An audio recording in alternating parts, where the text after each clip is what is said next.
Welcome to my YouTube page, One Race to Human Race, all human, all human. Today is Saturday, November 7th, 2020. Joe Biden is now the President-elect of the United States of America. And 48 years ago today, this exact day, he first won his election to the United States Senate from Delaware. Let's listen to MSNBC. Credited with helping him dream again. Let's continue, Willie, through the breaking news. The Wall Street Journal now declaring Joe Biden is elected president of the United States. He pledged, quote, no blue states and no red states, but a united country. The Financial Times, breaking news. Joe Biden wins U.S. election after Pennsylvania triumph. And the New York Times, Joe Biden defeated President Trump and has been elected the President of the United States. He clinched the Electoral College with Pennsylvania. Here, love wins. Love wins. There's one nation, under God, indivisible, liberty and justice for all. We're trying to get it for everybody, all right? Fact is that we're all human beings, and we're all one America. And actually, we're all one world. And to get rid of this COVID-19 virus, we're going to need free health care for everyone in America as well as throughout the entire world. And that way, if we do that, one, we'll eliminate that virus. Two, you'll have health care, free health care, which will help businesses, which means now businesses don't have to worry about employer-sponsored health care, all right? And they'll be able to make even more money that way, entrepreneurship, etc. So Joe Biden is now the President-elect of the United States of America, and Senator Harris becomes the first African-American female Vice President of the United States of America. First African-American, first female, both, all right? Her mom is Indian, from India. Her dad is Jamaican from Jamaica. She's a woman of color, a.k.a. black woman. And so history is made. Joe Biden was the vice president for the first African-American president of the United States of America. Actually, President Obama, as I said before, is half white, right? His mom was white, and his dad is African, right, from Kenya. All human beings. Only in America can you have a great story like this. That's amazing. Willie. Scranton Joe clinches the Electoral College fittingly with Pennsylvania, and an era that began for Donald Trump in politics on an escalator ride down 5.5 years ago now ends on a Saturday where he... Love wins. Love wins over hate. Love trumps hate. God is amazing. Wow, how this all worked out. It's amazing. Learned this news at his golf course in Virginia, where he is currently playing. And let us not lose in this what Mika mentioned. Kamala Harris, Senator Kamala Harris, now Vice President-elect, the first woman, the first black woman, the first Indian American woman to hold that position. This is a momentous day in this country on that count. Mike Memoli is standing by for us at Biden campaign headquarters in Wilmington, Delaware. Mike, you've been covering Joe Biden for 13 years, if I have my math right. This is a bit of delayed gratification for the campaign that felt like a couple of days ago they had this wrapped up. But now NBC and other organizations can say it officially, Joe Biden is the president-elect. What's the reaction there? Well, obviously, just incredible jubilation on the part of the Biden team. They thought we were at this moment yesterday, of course, when Joe Biden took the lead in Pennsylvania. But, of course, the slow pace of results coming in, the lack of a projection from media organizations that he was, in fact, president-elect, put that on hold. But, you know, I've covered Joe Biden a long time. I've heard him very often quote Irish poets, not because he's Irish, as he would say, but because they're the best poets. And there's a particular poem he's very fond of quoting, The Cure of Troy by Seamus Haney, and I want to read a little bit from it because I think it's particularly relevant to this moment. History says, don't hope on this side of the grave, but then once in a lifetime, the longed-for tidal wave of justice can rise up and hope and history rhyme. The delay of yesterday to today means that 48 years to the day that Joe Biden won his very first election to the United States Senate, an upset victory over a popular incumbent Republican. He is now the president-elect of the United States. He does this after winning Pennsylvania, the state where he was born, where he's campaigned more than anywhere else. This happens 5 years, as you've been mentioning, after the loss of his son, Beau. I've talked to now, I want to call him the former vice president. I'm calling him the president-elect now. Often during the course of this campaign about his son, he said at one point during the campaign, in one of our conversations, that he just wakes up every day and hopes that Beau is proud of him. He lost his son at the age of 46. Joe Biden will be the 46th president of the United States. It's also interesting to note that he has said often that, and his wife said the same thing to me, Dr. Biden, in an interview, that they thought often during the course of this campaign how they should be campaigning for Beau Biden for president, not for Joe Biden as president. So Joe Biden, when he did lose his son and when he made that decision in late October of 2015 not to enter the 2016 race, there was a sense that, of course, that was the end of the Biden story, that there was his career in public office, at least, was over. But then Donald Trump happened.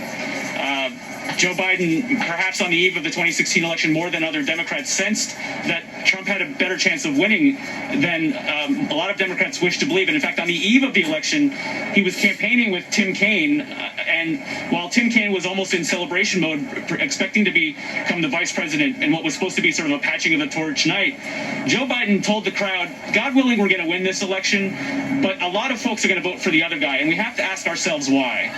Why is it? Why did we lose this connection with the type of working class voters that Joe Biden has always considered his base? Okay, let me give you the answer why. It's something called the Southern Strategy. Okay? In history, this is what happened. Well, I'll just give you the recent history, last 50 years or so. Once people of color were given the right to vote underneath the Voting Rights Act passed on August 6, 1965, all right? The South used to be Democratic, okay? Then it became Republican, all right? And mainly white, okay? Most Republicans are white. Read the book by Professor Haney, Dog Whistle Politics, how coded racial appeal has wrecked the middle class. I need to find that exactly. But while I find that exactly, let me keep talking to you and saying that, so it's called the Southern Strategy. Look it up, okay? Look it up. And it's divide and conquer, okay? And they use race to get white Americans to vote against their what? Their own interests, okay? Listen, if I'm white and somebody else is African American and we're both poor, you know, hey, we're in the same boat. But instead, they use what? They use racism to divide and conquer. Also, you get a chance, listen to Dr. King's speech, Selma speech, from March 25th, 1965, and he talks about in the 19th century how after slavery, blacks and whites in the South especially were voting together, okay? The same interests. But then they had a strategy like the Southern Strategy to divide and conquer. And one way they did that was by bringing in segregation. That way blacks and whites could not meet together in the same place, right? They were voting together on their same interests. They didn't care what color you were. Okay, because you're a human being, all right? And again, if we're poor, we're poor. We're all in the same boat, all right? It shouldn't matter what color you look like. But what they did was say, okay, well, you know what? Yeah, you're poor, but you know what? You're still white, and you're better than that black person, okay? So the name of the book is called Dog Whistle Politics. Check it out. How coded racial appeals have reinvented racism and wrecked the middle class. It's by Haney Lopez, okay? Haney Lopez, and see if I can show that to you. All right? Check that out, okay? And it'll give you a complete history. So this is what has to happen. You have to eliminate racism. You have to talk to white Americans and tell them, look, you're in the same boat as everybody else, okay? You don't have a job. You don't have health care. Okay, you don't have good schooling. It doesn't matter what you look like. We all need health care. We all need excellent schooling. We all need to be treated as a human being. Okay, as a human being. And there's one race, and that's called what? The human race. But let me read something here from the book.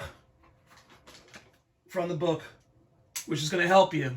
All right, it's going to help you a whole lot, because this is what the Democrats have to work on. They should have been working on this for the past 50 years or so, and they didn't. And because they didn't, they lost so many elections they should not have lost. All right. So here, let me read to you right here from Dog Whistle Politics: How Coded Racial Appeal Reinvented Race and Wrecked the Middle Class. Let's start with an open secret. Republicans rely on racial entreaties to win elections. This stuff didn't start with Donald Trump, okay? In 2010, the chairman of the Republican National Committee, Michael Steele, acknowledged that for the last 40 plus years, we had a what? A Southern strategy. You all see that? That alienated many minority voters by what? By focusing on white male vote in the South. That's a quote. Steele was echoing the remarks of another head of the Republican National Committee, Ken Milne. In 2005, he used a speech before the NAACP to admit that his party, that's the Republican Party, had exploited racial divisions. It's not just Donald Trump, okay? It's not Donald Trump, okay? Don't blame it on him. It's been going on for decades and decades and decades and decades and decades. This is not new. So he used a speech before the NAACP to admit that his party had exploited racial divisions and had been wrong to do so. By the 70s and into the 80s and 90s. That's a quote. Melman said from a prepared text. Quote, Republicans gave up on winning the African-American vote, looking the other way or trying to benefit politically from racial polarization. There you go. Don't blame it on Donald Trump. I mean, he took it to the next level, but it was already made for him to go in there, come down the escalator, and use hate. I am here today as a Republican chairman to tell you we were wrong. We were wrong. We made a mistake, right? Then, look what it says. He says next. He says, these apologies at once confess to racial pandering and also implicitly promise to sin no more. This is a promise that the GOP will struggle to fulfill, for this party is now essentially defined by what? Race, okay? By race, all right? It is almost exclusively supported by and composed of whites. There you go, okay? This is what the professor's saying. In the 2012 presidential election, 88% of voters who pulled the lever for the GOP candidate were what? Were white. You have to deal with race. You want to win elections, Democrats? You have to deal with it. And you have to say, listen, there's one race, the human race. We're all human. We're all in the same boat. You have to do it plainly and speak it. All right? Say what the problem is and work it out. That means that whites made up roughly 9 out of every 10 persons who threw in with Mitt Romney. Even more startling among states.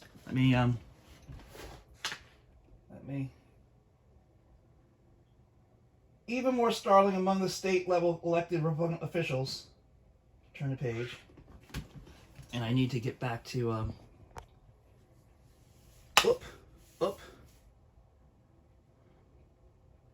Here we go. All right. Where was I?